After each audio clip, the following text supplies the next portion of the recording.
Assalamualaikum. Assalamualaikum ya jamaatul muslimin. Assalamualaikum. maa ngi nuyu gaay yëpp waaye maa ngi nuyu ñëpp di leen ziar di leen jox sama nuyoo di leen nuyu di leen jox sama nuyoo yéen ñëpp sama nuyoo yàlla na leen fekk ci jàmm. waaw tey moom gis nga dañu démb dañ def direct mais tey foog ñu def direct parce que tey dañu am sujet bu am solo bu ñu war a waxtaane muy le massacre le génocide du 1er décembre 1944 au camp Faidherbe bu de Thiaroye. tey loolu daal mooy waxtaan bi duñ yàgg sax parce que gisoo tey sax dugaluñu générique bi dañuy bañ a rater le rendez-vous de l'histoire dañuy bañ a rater le rendez-vous de l'histoire moo tax ñu bëgg def direct bi waxtaan ak waa Sénégal waa adduna bi waa Afrique promettroon nañ sax ne dañuy dem def benn vidéo ci bërëb ba def fa direct bi mais xam nga des fois yi ngay bëgg ak borom bi ni muy dogale day xaw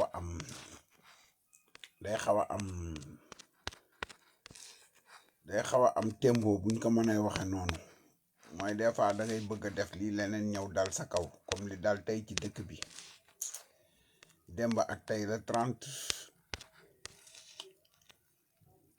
novembre xew-xew bi dal Thiaroye l'imam titulaire imam ratib bi génn àdduna. donc tey bu ngeen ñu ko permettre dañ bëgg a waxtaan ci kaawu Thiaroye 44 parce que ñu bari dañ koy dégg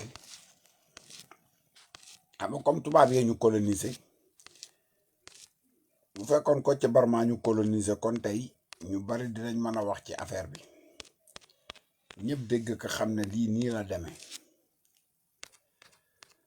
waaw tey histoire Thiaroye 44 rek lañ bëgg a waxtaane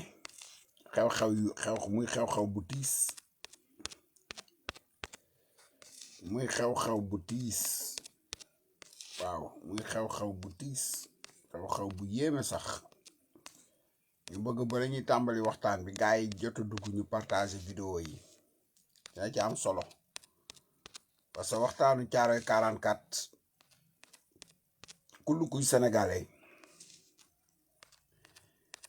di malien di ivoirien di nigérien di centrafricain di burkinabé di togolais war nga déglu waxtaan bi ndax réew yooyu di Guinée réew yooyu da ngay commencer bi guerre bi amee waaw nga wax li tax loolu am ñu déporté leen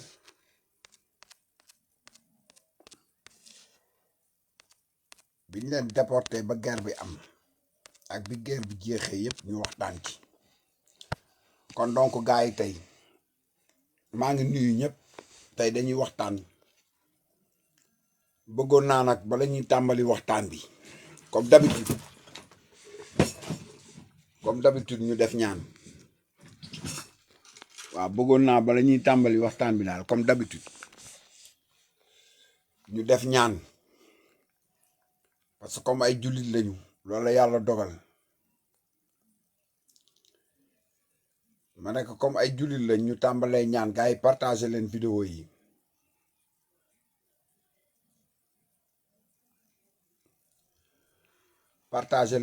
yi gars yi maa ngi nuyu ñëpp bismillahi mina sheytaani rajim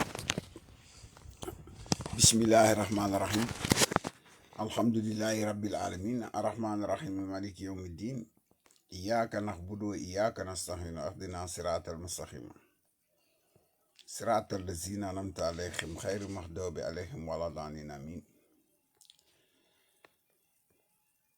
yàlla nañu suñu borom suturaal. ay nit lañ nag mën nañ juum, mais bu leen jàpp ne ñoo koy def exprès, nit kese lañ.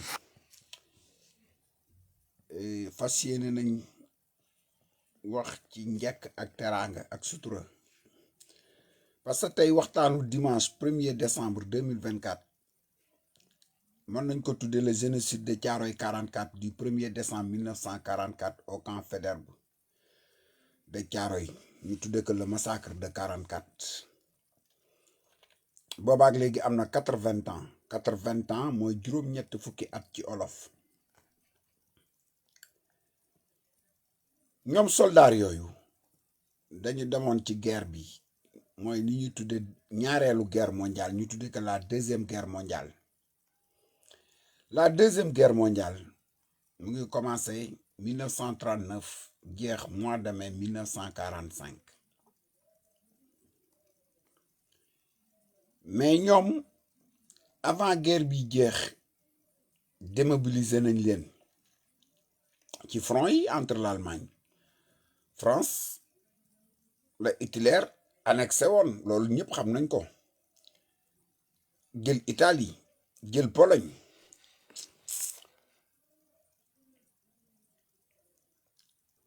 daanaka tuuti mu jël sax Angleterre. mais bi tubaab yi jaaxle, comme ñoom dañu amoon l'Afrique occidentale française. l'Afrique occidentale française boo ko déggee mooy Mauritanie ci Sénégal la bokkoon, bu leen fàtte loolu. boo déggee ñu ne la première capitale de l'AOF est Saint-Louis, parce que gouverneur Saint-Louis moo doon gouverner ba Nouadhibou ba Port-Étienne. booba Nouadhibou Port-Étienne la tudd, Port-Étienne. Guinée Conakry, Côte d'Ivoire, Mali, Burkina, Togo, Niamey, dëkk yooyu yëpp Afrique occidentale française moo leen yilifoon. léegi nag ci dëkk yooyu dafa amoon lu ñu tuddee les communes. communes yooyu boo ci juddoo dañ lay considérer comme un français. boo juddoowul ci commune yooyu ñu considérer la comme un indigène. indigène yi nga xam ne nii, c'est-à-dire amuñu nationalité française, mais comme France moo leen yilif, métropole bi moo leen yilif, ñoom ñëpp dañ leen dugal ci armée française pour ñu dem ci guerre bi, parce que Hitler ma ngay yàq dëkk ba. Hitler ma ngay def daanaka li ñuy tuddee génocide du guerre, di rey ci tubaab yi lu bari, di rey ci polonais yi. dëkk bu mu jaar rek catastrophe de guerre moo fay am. France def appel, dégg ngeen l'appel du mois de juin du général de Gaulle.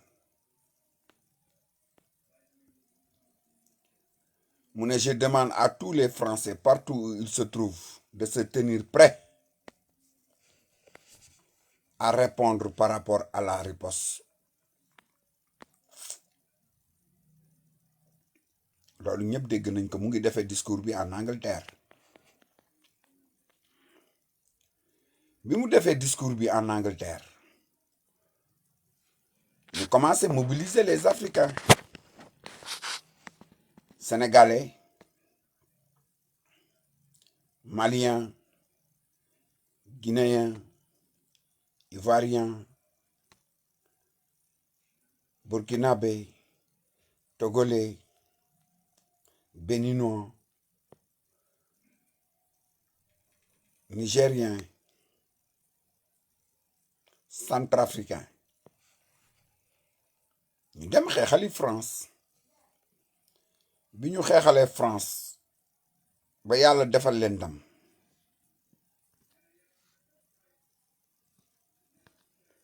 bi ñu xeexalee France ba yàlla jox leen ndam, France Europe sax laay wax maanaam ñi geeroon ak Hitler ñëpp ñi ci jàpp ñëpp dañ nekk ci crise économique ñu profitoo nag ku ci ne fañ la jële woon ñu delloo la fa mais bi ñuy profitoo di delloo nit ñi fañ jógee africains yi njëkk a jël commencé ci Maghreb bien sûr Algérie Maroc Tunisie ñooñu c'est l'Afrique du Nord bokkul ak l'Afrique noire bi nga xam ne ñoo nekk AEF Afrique occidentale française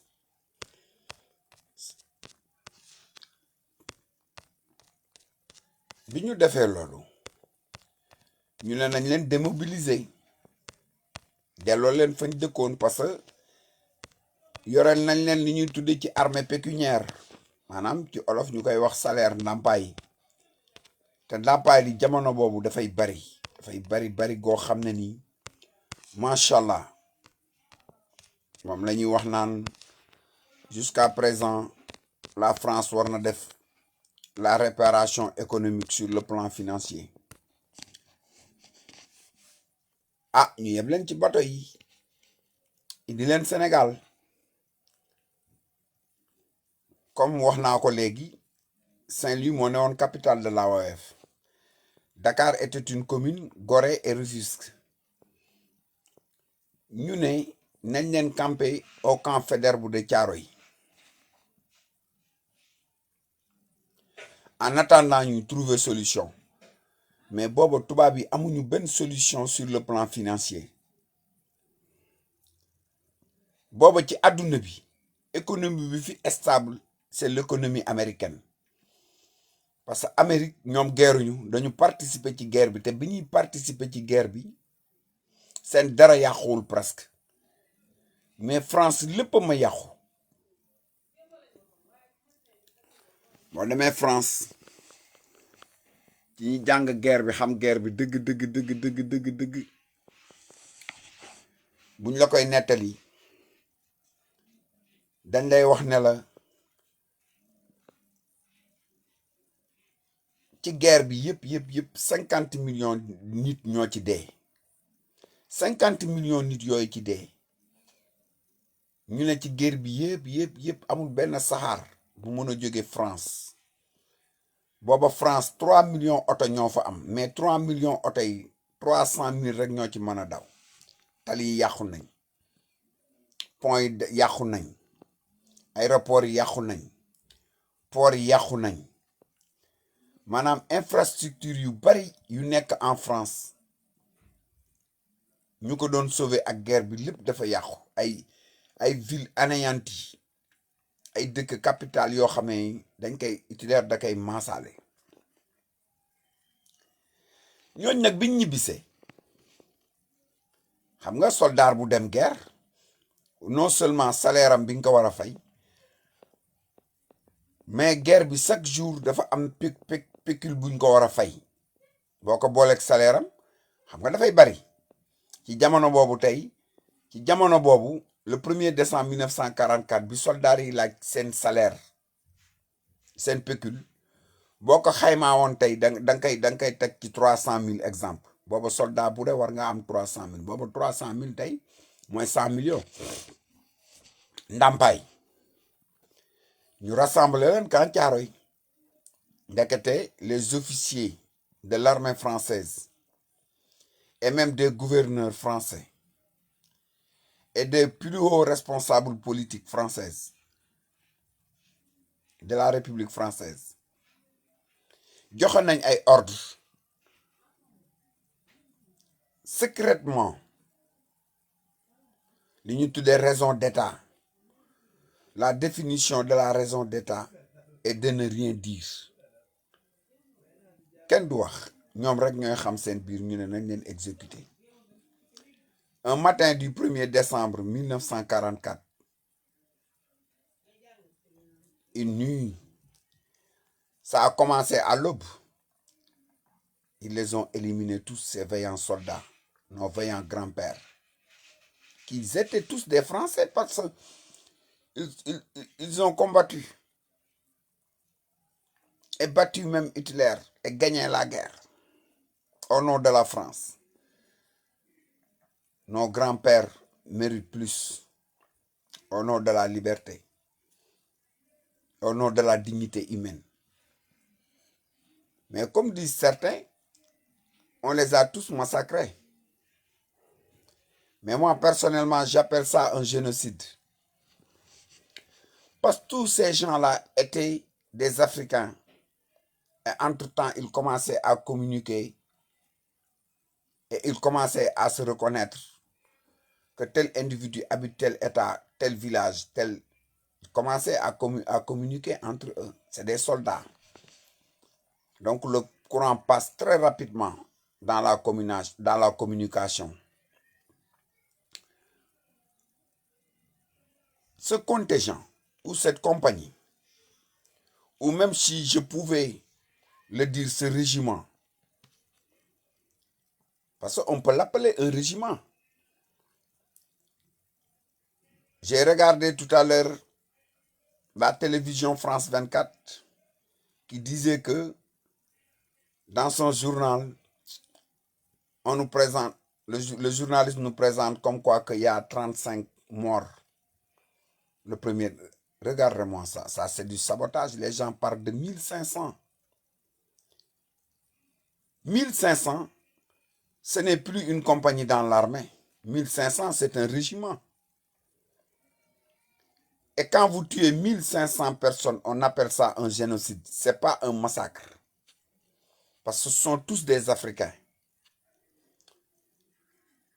Ils empruntent des mots comme on les appelle les tirailleurs sénégalais. Quand on parle de tirailleurs sénégalais et vous massacrez 1500 hommes, cela s'appelle un génocide. Mais d'autres l'appellent un massacre. C'est ce que nos vaillants parents ont subi devant la France. Maintenant, les autorités politiques ont demandé des réparations à la France, ce qui est très normal. L'Afrique a été affaiblie par l'explorateur, plus particulièrement la France. La colonisation, la décolonisation. Aujourd'hui, c'est un jour d'anniversaire pour nos morts, paix à leurs âmes. Nous prions pour le repos de leurs âmes.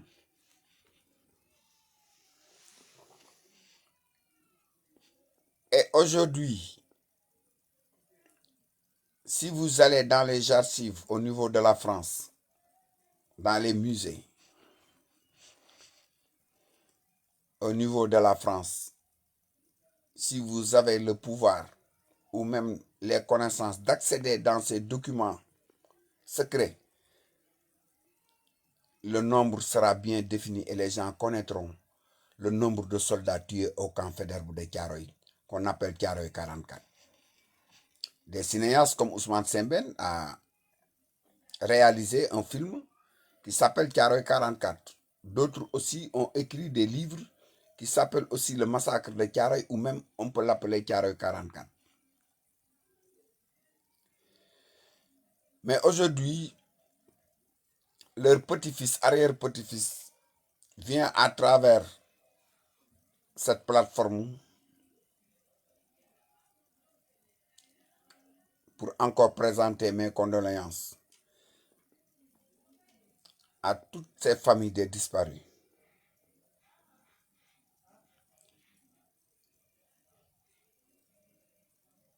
Je termine en lançant un appel au président de la République que j'approuve sa démarche présentement. Lors de la commémoration, je n'ai pas pu assister parce qu'aujourd'hui, nous avons perdu une personne qui nous est très chère, l'imam titulaire, l'imam Ratib de Thiaroye-sur-Mer, El Hadji Modou Mbaye. Paix à son âme lui aussi, avec tous les musulmans qui sont sous terre. Wassalam, je vous remercie. Kon gars yi maa ngi leen di ziar grand frère nuyu naa la nuyu naa leen yéen ñëpp sama grand frère yi sama frère yi tey histoire Thiaroye 44 rek la ñuy waxtaane partager leen vidéo yi tubaab yi gaa yaa ngi laaj bor bi ñu yoreel Afrique xawma ban siècle mais duñ ko mën a fay duñ ko mën a fay duñ ko mën a dabaatal man miy wax ak yéen sama wéjur bokkoon na ci ñi demoon ci deuxième guerre mondiale El Hadji Mandaw Diouf caporal chef de l'armée française né le 14 novembre à Rufisque, incorporé dans l'armée française en 1939, dès le début de la Deuxième Guerre mondiale. Parce que lui, il est né à Rufisque, il devient automatiquement citoyen français.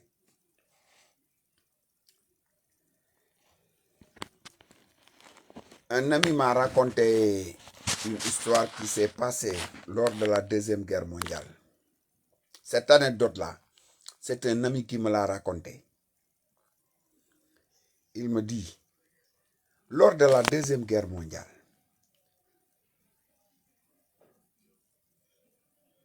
il y avait des guerriers, des soldats français, des Africains, qui étaient des musulmans, plus particulièrement des Tidianes. Et ils voulaient, un vendredi, célébrer leur wazifa.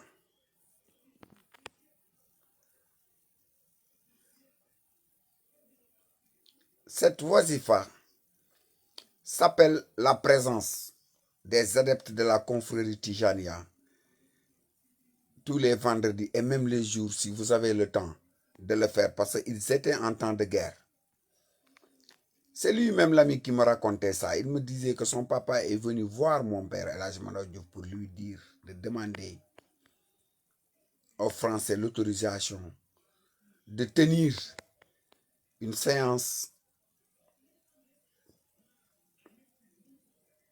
de Wazifa, Hadratou Djouma, si vous pouvez l'appeler comme ça.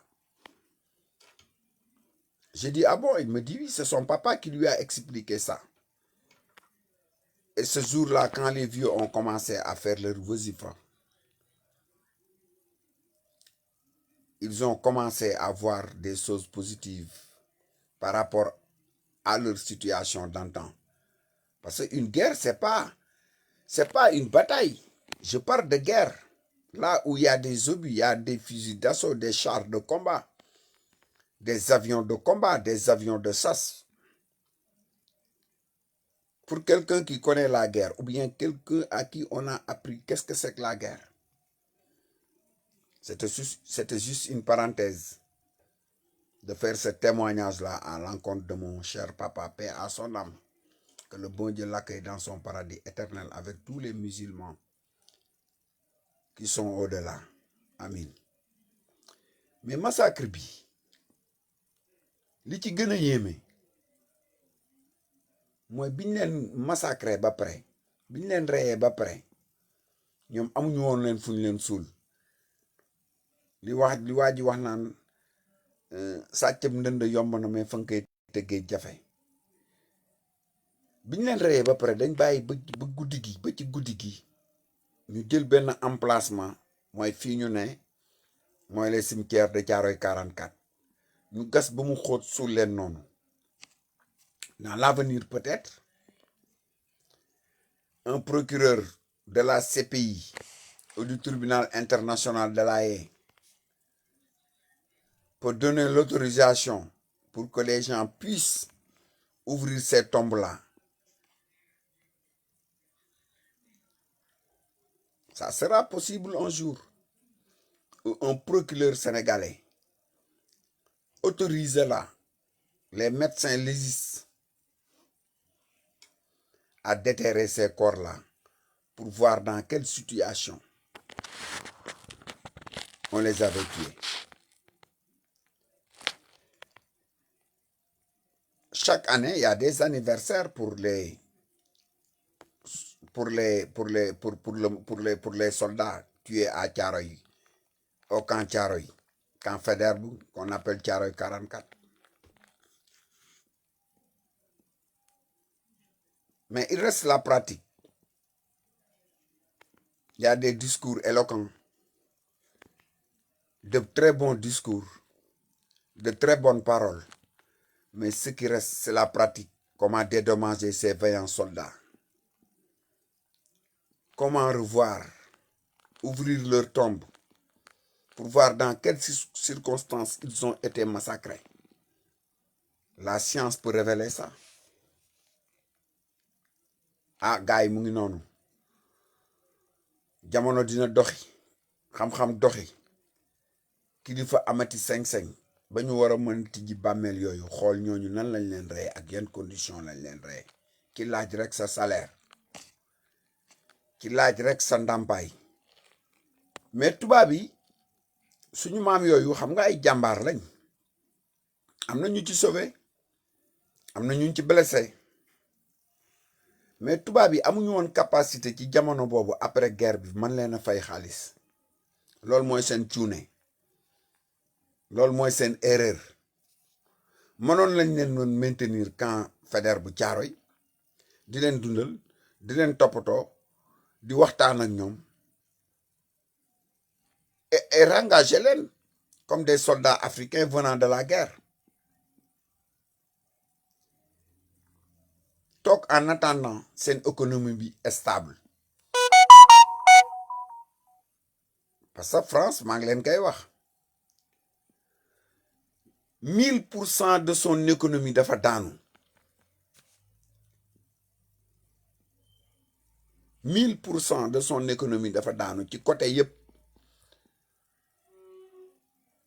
ci wàllu lekk, ci wàllu ndox, ci wàllu xaalis, ci wàllu koom mbay, ci wàllu géej jën, ci wàllu jaww ji.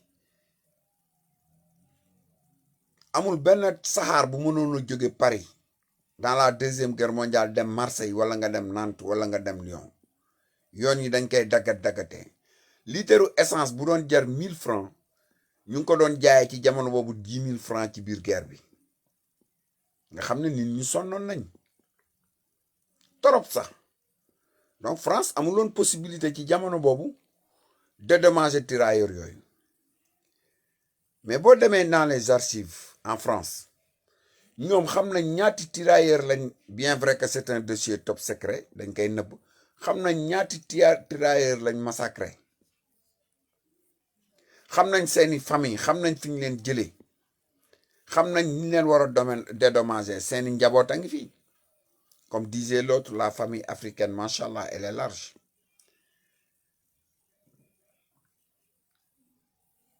sama wéjur El Hadji Mado Diouf 15 ans la def armée française. boo demee à Nantes son bulletin de naissance se trouve à la mairie de Nantes jusqu'à l'heure où je vous parle. mais tey ñooñu seeni këyit ak yëpp mu ngi ci tubaab yi. tey France am na capacité sur le plan financier dédommager famille yooyu. il a ses possibilités. mënoo toog chaque année rek nga ne commémoration Thiaroye 44 des soldats tués nangam. ça c'est un génocide. c'est un génocide que la France a commis sur des Africains, que ça soit très clair. parce que tous ces soldats on les appelait des soldats sénégalais, des tirailleurs sénégalais.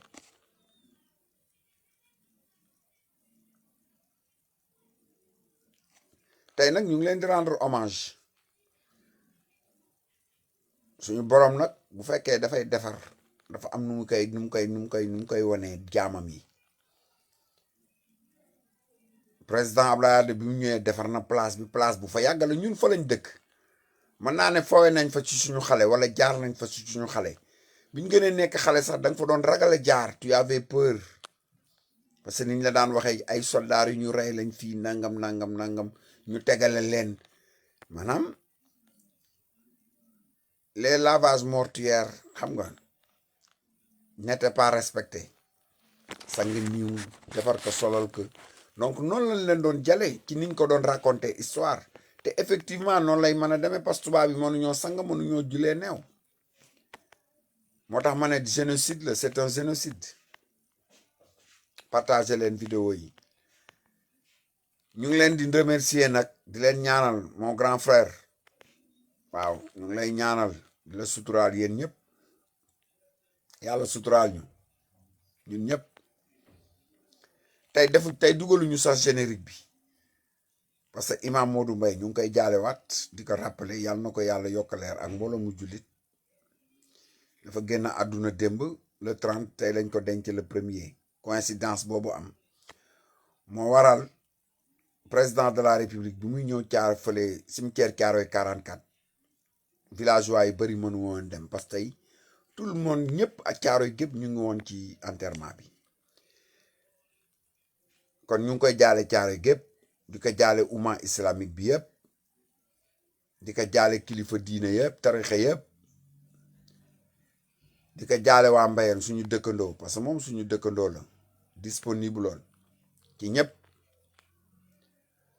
suñu borom nag dogal na li muy dogal ñu ngi koy ñaanal fa mu jëm mook soxnaam parce que mook soxnaam rawante wuñu yàlla dugal leen ci jannatul firdawsi ñi nga xam ne ay jullit lañ nag te ñu reyaru leen ci Thiaroye 44 suñu borom jéggal leen mën na ko te da leen di jéggal ndax dañ leen a boom ndax borom xam-xam yi wax nañ ci ñi ñu boom ak ñi demoon xare ngir aar seen dignité ak seen koom-koom seen bakkan rot fa suñu borom nee na ay dañoo génn ci jihaad te jihaad ku ci génn àdduna suñu borom dalay suturaal moo waral ñoom Maba Jaxu Ba Maba Maamu Ndari ndeysaan te Nioro du Rip